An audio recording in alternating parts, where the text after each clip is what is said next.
এই দেখো, এই ঘুঘু পাখিটা না রোজ আমাদের জানলাতে আসবে, রোজ এসে বসে থাকে। আর একজনও আছে। আর আমার ছেলে দেখো পাখিটাকে দেখছে, দেখতে দেখতে শুয়েই পড়েছে নিচে। ওই দেখো শুয়ে পড়েছে পুরো। আজকে আমাদের এই আলুর পরোটা হলো, আলুর এই পুরটাকে মশলা দিয়ে করে নেওয়া হলো। আলু পরোটা খেতে কে কে ভালোবাসে, আমাদের খুব ভালো লাগে খেতে। তারপরে পুরটা ভরে নেওয়া হলো। আলুর পরোটাটা আজকে আমার বর বানিয়েছে, আমরাও করেছি সঙ্গে।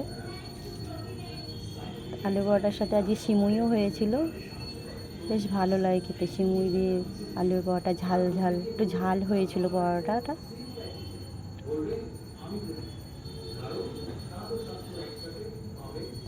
এই দেখো সিমুইও হয়েছে আজকে।